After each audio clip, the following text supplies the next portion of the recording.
Langit pagi itu bersih dan cerah, seakan tak menyimpan firasat apapun. Jalanan menuju selatan membentang lengang, diapit bukit-bukit hijau dan sawah basah yang baru saja panen. Rina duduk di bangku depan, punggungnya sedikit pegal karena terlalu lama duduk, tetapi pikirannya dipenuhi antusiasme. Di belakang, Adit, Dika, dan Maya berceloteh tentang kamera, baterai cadangan, dan kemungkinan sinyal yang buruk. Ini bukan pertama kalinya mereka naik gunung atau masuk pedalaman, tapi perjalanan kali ini terasa berbeda. Tujuan mereka adalah Lembah Siluman, sebuah nama yang terdengar seperti legenda warung kopi, tapi tercantum jelas dalam peta antropologi lama yang dikutip dosen mereka. Tidak ada keterangan pasti selain koordinat samar dan catatan kaki berbunyi, akses melalui jalan setapak tua dari arah timur Gunung Maneng. Begitu mereka berbelok meninggalkan aspal dan masuk ke jalur tanah, sinyal ponsel menghilang seketika, seolah-olah ada sesuatu yang menelan koneksi mereka dalam satu tegukan sunyi. Rina merasa gelisah tapi menahannya. Ia tak ingin tampak paranoid. Tapi rasa itu, rasa tak nyaman yang samar, mulai mengendap ketika semak-semak mulai menutup jalan. Pohon-pohon berdiri terlalu dekat satu sama lain. Bayang-bayang mereka membuat siang terasa redup. Mereka sempat berdebat soal arah ketika GPS mulai berputar-putar tanpa kejelasan. Tidak ada jalan setapak, hanya dedaunan lebat dan akar pohon sebesar betis. Namun sebelum mereka benar-benar tersesat, muncul seorang pria dari semak-semak, seperti sedang berdiri di sana sejak lama. Rambutnya tipis dan berantakan, kulitnya kecoklatan seperti tanah kering. Ia memperkenalkan diri sebagai Pak Jono, meski tak ada dari mereka yang sempat bertanya namanya. Suaranya berat, seperti tak biasa digunakan untuk bicara. Ia menunjuk ke arah barat, mengatakan desa itu sudah dekat. Mereka hanya harus mengikuti jalur bambu yang tidak bisa dilihat kecuali dengan niat yang lurus. Adi tertawa kecil mendengar itu, tapi tak ada yang menyambut. Pak Jono berjalan di depan mereka. Langkahnya cepat meskipun ia tampak tua.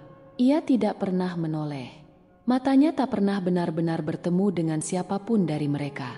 Bahkan ketika Rina mencoba menyapa, ia hanya mengangguk pelan dan terus berjalan. Ketika akhirnya desa itu muncul di depan mereka, suasana terasa seperti keluar dari waktu yang salah. Rumah-rumah kayu berdinding papan dan beratap rumbia berjejer rapi. Semua tampak bersih dan terawat, tapi tidak ada kabel listrik, tidak ada suara radio, dan yang paling aneh, tidak ada anak-anak. Hanya orang dewasa yang berdiri diam memandangi mereka dari kejauhan. Senyum mereka hangat, tapi terlalu mirip satu sama lain. Kabut tipis mulai merayap di antara rumah. Rina merasa dadanya sesak, tapi mencoba menyalahkannya pada kelelahan. Penduduk menyambut mereka dengan keramahan yang sopan tapi seolah-olah mereka mengikuti naskah yang telah ditulis jauh sebelumnya. Rumah yang disediakan untuk mereka berdiri di pinggir desa, tepat di samping sebuah lapangan rumput yang luas dan sunyi. Tak ada suara jangkrik malam itu. Rina berbaring lebih awal, tapi sulit tidur. Jam tangan digitalnya terus berputar tanpa logika, berkedip dari pukul 21.30 ke pukul 3.17, lalu kembali lagi ke pukul 22.02 dalam sekejap. Di luar, suara langkah kaki sesekali terdengar menyusuri tanah berpasir. Ia menutup matanya rapat, mencoba tidur, tapi rasa dingin yang menjalar dari lantai ke tulang punggungnya membuatnya menggigil. Ia menarik selimut, tetapi tak membantu. Dan saat ia akhirnya membuka mata karena tak tahan lagi, jendela di seberangnya menampakkan sesuatu. Berdiri diam di luar jendela, dengan kepala miring ke arah yang tak wajar, nyaris menyentuh bahunya. Bayangannya menempel seperti noda di kaca. Tak bergerak, tak bernapas. Mata itu, gelap, kosong, dan dalam, menatap langsung ke dalam ruangan. Rina membeku. Hanya napasnya yang terdengar. Tapi ketika ia mengumpulkan keberanian untuk menoleh ke sisi tempat tidur, ia mendapati Maya juga terbangun. Matanya terbuka lebar, menatap ke arah yang sama. Ia tahu Maya melihatnya juga. Tapi saat Rina kembali memandang ke jendela, sosok itu sudah tidak ada. Dan di balik kaca jendela, hanya ada embun tipis dan jejak telapak tangan kecil, berjari 7. Pagi menyambut dengan diam yang ganjil. Tak ada kokok ayam. Tak ada suara piring atau air yang biasa menandakan kesibukan pagi di desa. Yang ada hanya kabut yang menggantung rendah, menyelimuti desa seperti jaring tipis yang terlalu tenang untuk alami. Rina bangun dengan perasaan tak enak yang sulit dijelaskan. Tubuhnya terasa berat, seperti bangun dari tidur yang terlalu panjang, tetapi tidak pernah benar-benar nyenyak. Di sebelahnya, Maya masih meringkuk, wajahnya pucat, dan keringat dingin membasahi pelipisnya. Ketika mereka keluar rumah, desa itu tampak persis seperti malam sebelumnya. Tak berubah sedikit pun.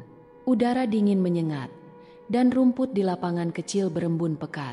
Penduduk mulai beraktivitas, tapi gerakan mereka terasa lambat, seolah-olah semuanya dijalankan dalam irama yang telah diatur sebelumnya. Senyum mereka masih ada, tetap ramah, tetap sama. Adit memotret suasana pagi, tapi ketika ia menampilkan foto-foto itu di layar kamera, wajah-wajah penduduk tampak buram, seperti kabut yang menempel pada lensa.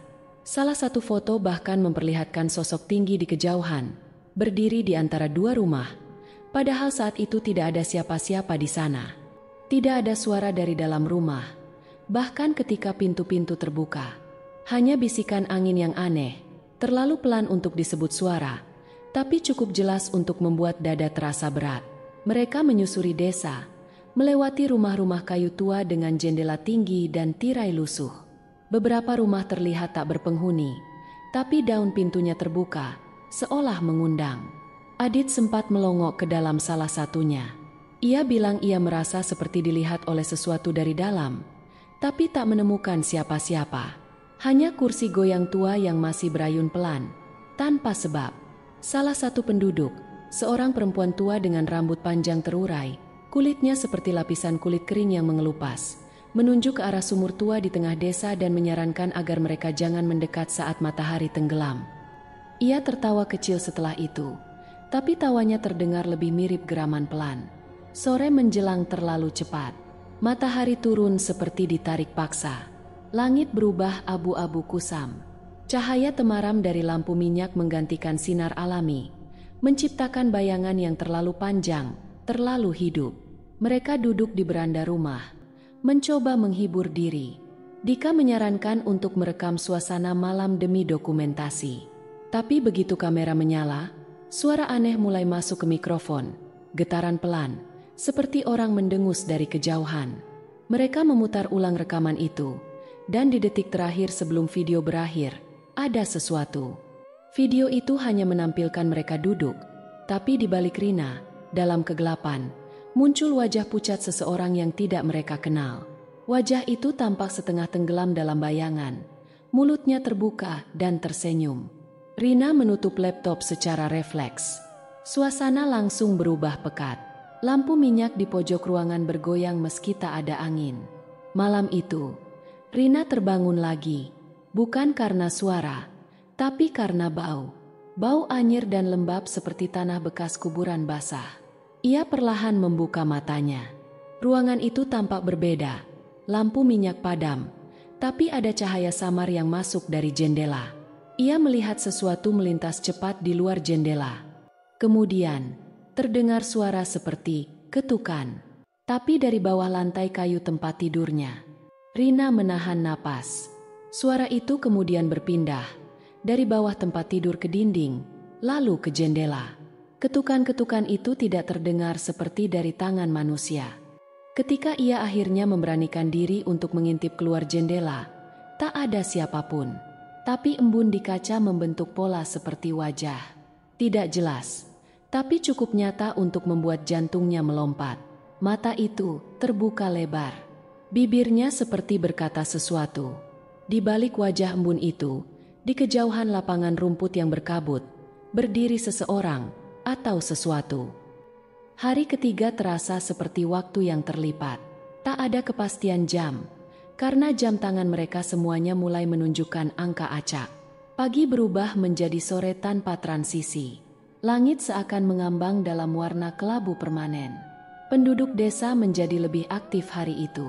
Mereka menghias lapangan rumput dengan sesajen, bunga layu, dupa dari tanah liat, dan potongan-potongan kain putih yang digantung di batang pohon seperti tubuh tanpa kepala.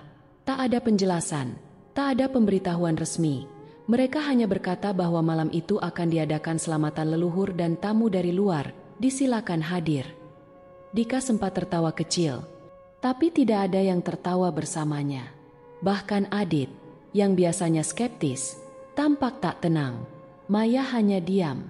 Sejak malam pertama, ia jarang bicara dan lebih banyak menatap kosong ke arah lapangan. Ia mulai mengigau di malam hari, menggumamkan kata-kata yang tidak mereka mengerti, seolah bukan dalam bahasa Indonesia. Malam pun datang lebih cepat. Lampu minyak dinyalakan di sekeliling lapangan. Asap dupa mengepul pelan, mengambang di antara sosok-sosok berpakaian putih yang berdiri dalam lingkaran. Penduduk berkerudung kain tipis. Wajah mereka tak terlihat jelas. Mereka menyanyikan lagu aneh, nada rendah yang bergetar panjang, seperti dengungan lebah yang mati satu persatu. Rina merasa pusing. Suara itu seperti menekan dari dalam tengkoraknya. Di tengah lingkaran, ada pohon beringin tua yang batangnya membentuk semacam celah seperti mulut yang terbuka. Di sanalah sesajen diletakkan, kepala kambing, bunga 7 rupa, dan sesuatu yang tampak seperti boneka bayi terbuat dari tanah liat hitam. Mata boneka itu menghadap langsung ke tempat mereka berdiri. Tak ada satupun penduduk yang melihat mereka secara langsung. Bahkan saat salah satu dari mereka, seorang perempuan tinggi dengan leher terlalu panjang, melangkah ke depan untuk memimpin ritual, wajahnya tetap tertunduk, suara nyanyiannya pecah di antara bisikan dan napas berat. Dika, tanpa izin, mulai merekam. Meskipun Rina berbisik agar ia tidak melakukannya, ia tetap menyelipkan kamera kecil di bawah jaket. "Gak mungkin gue pulang tanpa fotage," katanya sebelumnya. Malam semakin dalam. Kabut turun tanpa suara. Rina merasa jantungnya berdetak di luar ritme tubuh. Suhu menurun drastis. Meskipun api kecil dinyalakan di dekat sesajen, Maya mulai gemetar. Bibirnya pucat. Ia mencengkeram tangan Rina erat. Terlalu erat, hingga kuku-kukunya menembus kulit. Setelah ritual selesai, penduduk perlahan bubar. Mereka berjalan mundur, tidak pernah membelakangi pohon beringin. Maya mendadak ambruk. Bibirnya bergumam pelan, seperti anak kecil yang sedang menghafal puisi dalam bahasa yang tidak ada di bumi. Matanya menatap ke langit malam yang kosong. Ketika mereka kembali ke rumah dan memutar rekaman, suasana langsung berubah. Video itu dimulai normal, api kecil, nyanyian lembut, wajah-wajah samar. Tapi ketika kamera mengarah ke arah pohon beringin, sesuatu berubah. Gambarnya buram, ada kilatan putih. Dan di sela kerumunan, terlihat sosok-sosok asing yang tidak hadir secara fisik saat itu. Wajah-wajah pucat, tubuh-tubuh tinggi dengan leher yang terlalu panjang dan tangan yang terlalu banyak jari. Mereka tidak bergerak seperti manusia. Gerakan mereka seperti potongan gambar yang loncat-loncat. Namun mata mereka semua mengarah ke kamera. Seolah mereka tahu direkam. Seolah mereka menatap balik ke siapapun yang melihat video itu. Dan di detik terakhir sebelum video terputus, suara itu muncul. "Jangan lihat kami." Lalu layar menjadi gelap, dan hanya suara detak jam terdengar. Padahal tidak ada jam di rumah itu. Maya mulai menggigil keras. Ia menggosok-gosok lengannya, berbisik cepat. "Ada yang berdiri di langit. Mereka menggantung. Mereka lihat kita." Mereka mencoba menenangkannya. Tapi saat Adit membuka tirai untuk memastikan keadaan luar rumah, ia mendadak mundur dengan wajah pucat. Tidak berkata apa-apa. Rina maju dan melihat sendiri. Di langit malam yang seharusnya kosong, terlihat sosok-sosok panjang tergantung. Tidak dengan tali, tidak tergantung pada apapun. Mereka seperti melayang secara vertikal, kepala di bawah, tangan menjulur ke bawah. Mata mereka terbuka, dan satu dari mereka mulai bergerak, perlahan turun. Langkah-langkah berat mulai terdengar di atap rumah. Dan sesuatu mulai mengetuk dari dalam lemari. Maya tak sadarkan diri selama hampir 2 jam. Nafasnya berat. Tubuhnya panas seperti bara, namun kulitnya dingin seperti dipeluk kabut. Rina menyelimuti Maya, tapi keringatnya terus mengalir. menghitamkan kain yang menempel di lehernya. Ketika pagi datang, Adit memutuskan mencari balai desa. Ia ingin mencari kepala dusun, meminta penjelasan, atau setidaknya jalan keluar dari absurditas yang mereka alami. Balai desa terletak di ujung timur. Bangunannya lebih besar dari rumah-rumah lain, tapi tampak sepi. Tidak ada penjaga, tidak ada suara dari dalam. Pintu kayu lapuk itu terbuka sendiri dengan satu dorongan pelan, menimbulkan suara derit panjang yang seperti mengiris udara. Di dalamnya penuh debu dan bau kertas tua. Rak-rak kayu dipenuhi buku catatan lusuh. Adit menyusuri satu persatu. Ia tidak tahu apa yang ia cari, tapi seperti ada dorongan untuk terus membuka halaman demi halaman yang bergetar tipis. Hingga ia menemukannya. Sebuah buku besar dengan sampul kulit hitam dan simbol aneh tergores di tengahnya. Bukan huruf Latin, bukan Jawa kuno. Simbol itu seperti coretan makhluk buta yang mencoba menulis mimpi buruknya. Di dalamnya, terdapat catatan berbahasa Belanda tua, diselingi tulisan tangan dalam ejaan lama. Rina yang kemudian membacanya perlahan, gemetar, hampir tak percaya. Desa ini, Lembah Siluman, adalah kawasan rawan. Penduduk menunjukkan gejala kesurupan massal dan kehilangan identitas. Tahun 1872, pasukan kolonial dikirim untuk menguasai wilayah ini, namun laporan terakhir menyebut seluruh pasukan hilang. Sisa-sisa desa ditemukan terbakar sebagian, tanpa satupun tanda kehidupan. Penduduk dianggap musnah. Namun laporan saksi menyebut, pada malam tertentu, desa itu kembali muncul dan menerima pengunjung. Catatan berakhir dengan satu kalimat yang ditulis ulang-ulang. Mereka bukan manusia. Adit dan Rina bertatapan.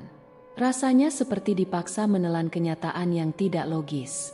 Desa yang mereka injak, tempat mereka tidur dan berbicara dengan penduduk, seharusnya telah lenyap lebih dari 150 tahun lalu. Saat mereka kembali ke rumah tempat Maya dirawat, suasana berubah. Maya duduk di sudut ruangan, menatap dinding. Di sekelilingnya berserakan bunga layu dan kertas-kertas yang entah dari mana datangnya. Semuanya bertuliskan simbol yang sama dari buku tadi. Maya menulisnya, tapi bukan dengan pena.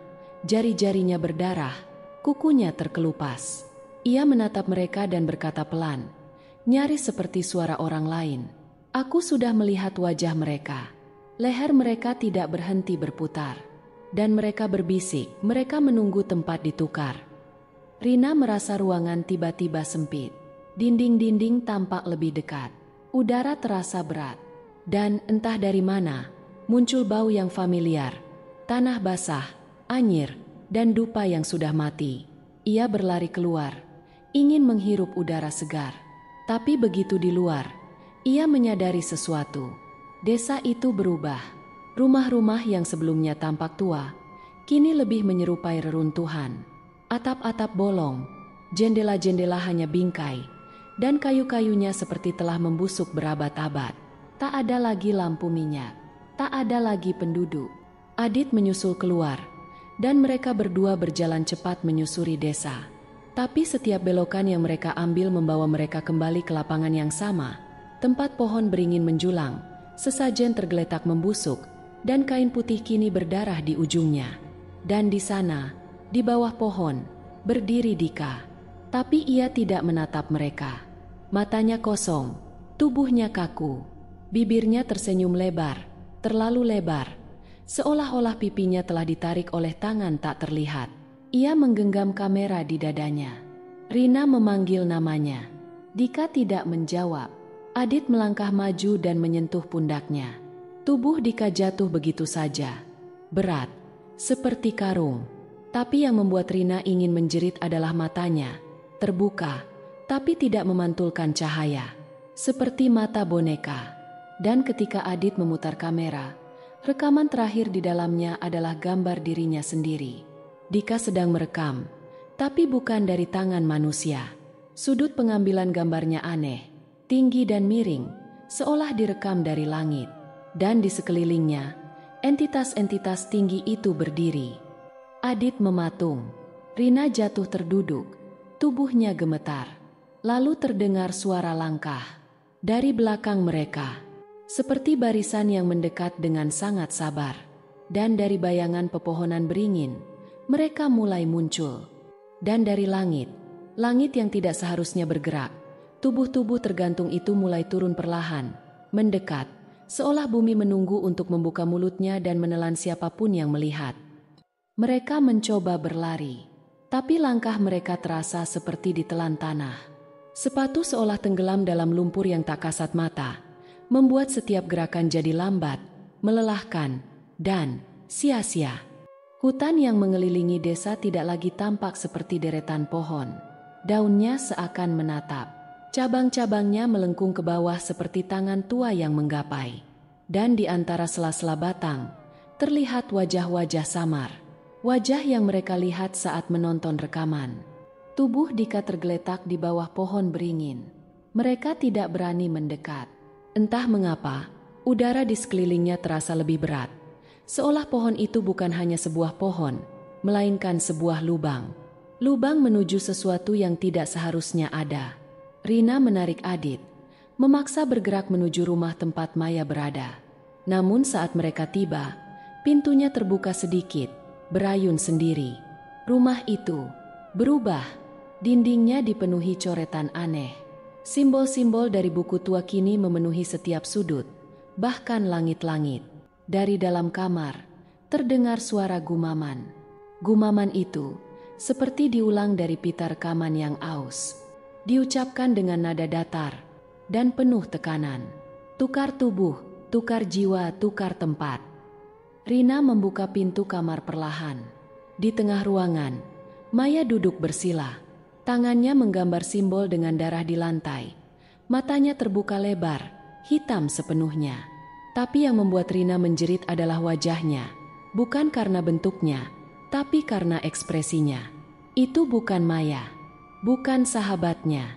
Wajah itu tersenyum, tapi bukan senyum manusia. Senyumnya diam, seperti wajah patung yang sedang menyaksikan sesuatu dari tempat yang jauh. Seseorang atau sesuatu menatap keluar dari tubuh Maya. Dan ketika ia mengangkat wajah, terdengar suara seperti ratusan serangga yang menjerit dalam kepala mereka. Mereka tak bisa pergi jika tidak ada pengganti. Maya ambruk. Adit langsung menghampiri, mencoba membangunkannya. Tubuh Maya kini terasa sangat dingin, tapi ia masih bernapas. Dengan napas pendek yang terputus-putus, Rina gemetar, menutup pintu dan menyandarkannya dengan kursi. Tapi suara di luar rumah mulai berdatangan, seperti tulang-tulang yang saling bergesekan dalam kerangka. Tiba-tiba, jendela rumah retak, bukan karena lemparan, bukan karena tekanan, tapi karena ada wajah yang menempel dari luar. Tanpa mata, hanya lekukan hitam kosong. Wajah itu menempel, diam, lalu menghilang. Satu persatu, jendela lain pun retak. Rumah mulai bergetar. Seakan desa itu sendiri marah karena rahasianya dibuka. Rina menarik Maya. Adit membantu mengangkat. Mereka keluar dari pintu belakang, hanya untuk menemukan sesuatu yang tak mereka duga. Jalan setapak yang tidak ada sebelumnya. Di tengah tanah kosong, jalur kecil membelah kabut menuju hutan, seolah baru saja diciptakan. Rina tahu, entah bagaimana, itu satu-satunya jalan keluar. Mereka berlari. Suara di belakang mereka makin keras. Maya mengigau sepanjang jalan. Kadang ia tertawa, kadang menangis, kadang berkata, "Aku tidak ingin kembali." Mereka menjanjikan tubuh yang baru. Langkah-langkah dari belakang makin dekat. Bayangan tinggi menjulur dari sisi jalan. Mereka melihat sesuatu menggantung di langit, bergerak turun, seperti sedang mengejar. Lalu Adit menoleh ke belakang, dan ia berhenti. Rina menjerit, menarik lengannya, tapi Adit tidak bergerak. Ia hanya menatap ke balik kabut, seperti seseorang yang melihat surga atau kehampaan mutlak. Dan ia berkata lirih, "Mereka pakai wajah ibu." Lalu Adit terdiam dan menghilang. Rina berteriak, Maya mulai meronta, dan mereka jatuh ke tanah. Jalan setapak itu bergetar, pecah, dan kabut menggulung ke arah mereka. Lalu semuanya gelap. Rina terbangun keesokan harinya di pinggir jalan aspal yang tidak dikenalnya. Maya tergeletak di sampingnya, masih bernapas. Tidak ada hutan, tidak ada desa, hanya jalan sunyi di tengah perbukitan. Udara segar, tapi dingin yang tak kunjung hilang dari kulitnya membuatnya sadar. Mereka belum benar-benar selamat. Tas Rina terbuka. Di dalamnya ada sesajen kering, sekuntum bunga layu, potongan kain putih, dan sebuah foto bergambar mereka berempat, Rina, Adit, Dika, dan Maya, berdiri di depan pohon beringin, bersama penduduk desa yang tersenyum pucat ke arah kamera. Dan di latar belakang foto itu, hampir tak terlihat, ada satu sosok tinggi, dengan leher terpuntir, berdiri di langit. Langit pagi terasa terlalu pucat, seolah sinar matahari ragu menembus kabut yang menggantung rendah. Rina duduk diam di pinggir jalan aspal. Tubuhnya kaku oleh udara yang entah mengapa terasa dingin menusuk meski mentari sudah meninggi. Maya masih tertidur dengan wajah pucat, seolah masih tersesat dalam mimpi buruk yang tak bisa disentuh. Tak ada suara mobil, tak ada derit ranting, bahkan burung pun tidak bersuara. Rina memandangi foto dalam genggamannya, foto yang seharusnya tidak pernah ada. Ia bisa mengingat momen itu dengan jelas. Mereka tak pernah berpose bersama penduduk, tak pernah ada momen di depan pohon beringin. Dan jelas, tidak ada makhluk tinggi di langit. Tiba-tiba, Maya bergerak, perlahan membuka mata. Tapi yang membuat Rina tercekat bukan karena Maya sadar, melainkan karena Maya memandangi langit dan berbisik, "Kita belum keluar." Dan saat itulah, Rina menyadari, tak ada sinyal. GPS-nya menampilkan satu titik tanpa nama. Peta hanya memutar, seolah tak mengenali tempat itu. Saat mereka mulai berjalan menyusuri jalan aspal yang sunyi itu, kabut perlahan merayap masuk kembali. Tidak datang dari satu arah, tapi dari segala penjuru. Langkah mereka menggema, tapi tidak terasa nyata, seperti langkah di dalam ruangan kosong. Di kejauhan, terlihat pos ronda tua. Mereka mendekat, berharap menemukan siapapun. Tapi yang mereka temukan hanyalah buku tamu lusuh. Di dalamnya, hanya satu halaman yang masih bisa dibaca, bertanggal 1982. Nama-nama ditulis rapi, dan pada kolom, tujuan, Lembah Siluman.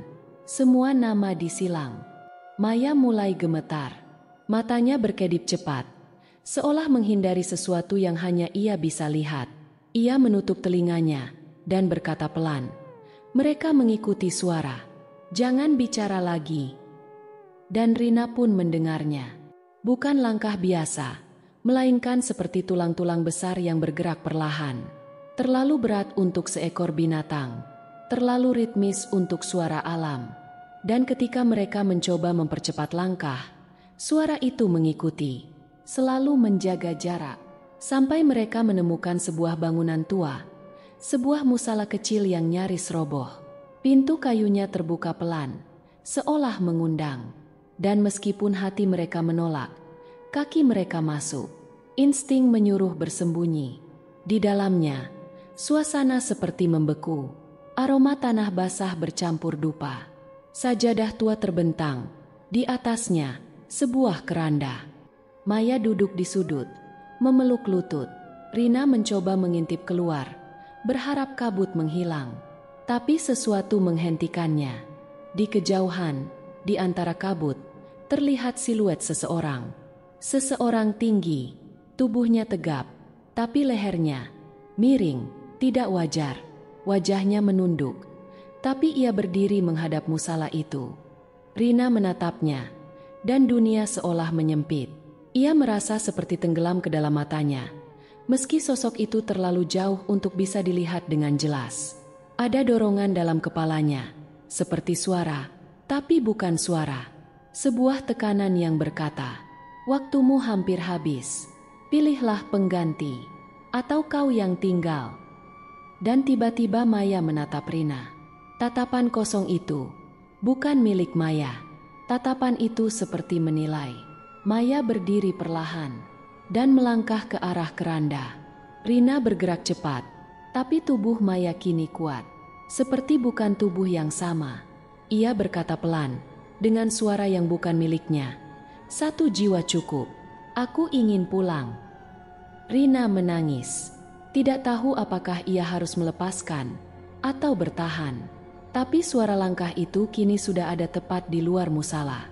Lantai kayu bergetar, dan keranda mulai bergerak sendiri. Penutupnya terbuka perlahan. Isinya kosong, tapi tidak hampa. Ada kehadiran di dalamnya. Maya tersenyum dan melangkah masuk. Tapi sebelum tubuhnya sepenuhnya rebah, ia menoleh ke Rina untuk terakhir kalinya dengan mata Maya yang asli dan berkata, "Lari sekarang, sebelum aku bukan aku lagi." Rina menjerit, berlari keluar. Kabut kini menyibak, membentuk jalur sempit. Di belakangnya, suara kayu patah, kain terkoyak, dan tawa lirih yang tidak mungkin berasal dari satu mulut. Ia berlari tanpa arah, tanpa tujuan. Tapi jalur itu menuntunnya menuju cahaya lampu mobil. Lalu gelap. Ia terbangun di rumah sakit. Petugas hutan menemukan tubuhnya pingsan di pinggir jalan desa seminggu lalu. Tidak ada jejak desa, tidak ada catatan perjalanan, dan tidak ada satupun orang bernama Maya, Dika, atau Adit di universitasnya. Bahkan dosen pembimbingnya berkata, Rina telah mengerjakan proyek antropologinya sendiri sejak awal. Tapi saat ia membuka ranselnya yang masih tersimpan di loker rumah sakit, ia menemukannya. Foto lama, kini mulai memudar. Tapi satu hal berubah. Penduduk dalam foto itu, semuanya menatap langsung ke arahnya sekarang. Setelah pulang dari rumah sakit, Rina tidak pernah benar-benar pulih. Ia kembali ke kota, menjalani hari seperti biasa, tetapi tubuhnya terasa berat.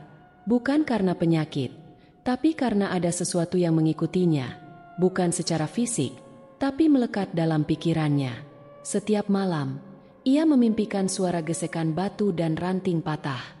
Setiap bangun, telapak kakinya kotor, seolah berjalan di tanah basah. Dan selalu, foto itu muncul di tempat berbeda, di meja, di bawah bantal, bahkan sekali di dalam kulkas. Wajah-wajah dalam foto itu makin jelas, makin mendekat ke lensa, dan satu persatu mulai membuka mata. Ia membakarnya, tapi abu foto itu tidak pernah habis. Besoknya, utuh kembali. Selama seminggu, ia mencoba mengabaikan semua. Tapi lalu sebuah paket datang, tanpa nama pengirim, tanpa alamat asal. Di dalamnya, sebuah flash disk dan selembar kertas lusuh. "Aku tunggu di rumah. Bawalah mereka kembali." Jantungnya seolah terhenti. Ia menyalakan flash disk di laptop. Hanya satu file video di dalamnya, tanpa nama. Rekaman dimulai dengan gambar kabur, bergerak seperti direkam sembunyi-sembunyi. Latar belakangnya rumah tua, atap seng berkarat, dinding kayu lapuk, jendela-jendela kecil yang hanya separuh terbuka. Dan muncul gambar ruang kosong yang tak seharusnya ada di rumah itu. Lorong panjang yang tidak masuk akal, dengan dinding yang berdenyut perlahan, seolah bernapas. Di ujung lorong itu, berdiri sesosok makhluk. Kepala berputar perlahan, memandang langsung ke kamera, dan kemudian video berhenti. Tapi layar laptop Rina tidak mati. Cahaya masih menyala, dan di layar, huruf-huruf muncul sendiri, diketik oleh sesuatu yang tidak terlihat. "Kau masih punya waktu. Pulanglah sebelum ingatanmu sepenuhnya hilang, atau tinggallah bersama kami." Rina terjatuh dari kursinya. Ia mencoba mencabut flash disk, tapi jari-jarinya terasa kesemutan, lumpuh, seperti tidak lagi miliknya sendiri. Dan kemudian, suara pintu rumahnya berderi terbuka sendiri. Ia tinggal sendirian. Langkah kaki mulai terdengar di lantai kayu. Ia mencoba lari ke kamar mandi, mengunci diri. Tapi saat menatap cermin, bayangannya tidak mengikutinya. Ia berdiri sendiri, tapi cermin menampilkan sosok lain. Rina yang jauh lebih pucat, matanya gelap, dan mulutnya terangkat dalam senyum ganjil. Ia tidak bergerak, hanya menatap. Lalu cermin itu berembun dari dalam. Dan di sana, dengan tulisan jari samar, "1 belum cukup." Seminggu setelah itu, apartemen Rina ditemukan kosong. Tidak ada tanda perlawanan. Semua barangnya masih utuh. Tapi ada satu hal aneh. Cermin di kamar mandinya dibalik menghadap tembok, dan di belakangnya tertulis dengan goresan tajam, "Dia pulang ke tempat yang tak bisa ditinggalkan." Seorang dosen antropologi dari Universitas Rina akhirnya memberi pernyataan aneh kepada media. Ia mengaku bahwa ia menerima sebuah dokumen yang tidak ia kenali. Laporan lengkap tentang desa Lembah Siluman, lengkap dengan foto, peta, dan daftar nama korban dari tahun 1875. Dan di halaman terakhir, pas foto mahasiswanya, Rina, Dika, Maya, dan Adit. Semua nama mereka dicetak dalam tinta merah. Catatan paling bawah tulisan tangan yang tidak dikenalnya. "Mereka sudah kami pilih. Yang berikutnya segera menyusul." Demikianlah kisah kali ini, tentang perjalanan yang bermula dari rasa ingin tahu, namun berakhir di ambang batas antara dunia nyata dan sesuatu yang tak terjelaskan. Tentang desa yang mungkin tidak lagi ada di peta, tetapi masih menyimpan nama-nama mereka yang pernah menjejakkan kaki di sana. Terima kasih telah meluangkan waktu untuk mendengarkan cerita ini sampai akhir. Dalam kesunyian, dalam kabut yang tak terlihat, kalian telah menemani Rina hingga titik terakhir perjalanannya. Sebuah pengalaman yang bukan sekadar cerita horor, melainkan cermin bagi jiwa-jiwa yang haus akan jawaban, namun lupa pada batas yang tak boleh dilangkahi. Dan dari kisah ini, semoga kita bisa mengambil satu pelajaran berharga, bahwa tidak semua misteri diciptakan untuk dipecahkan, dan tidak semua pintu pantas untuk dibuka.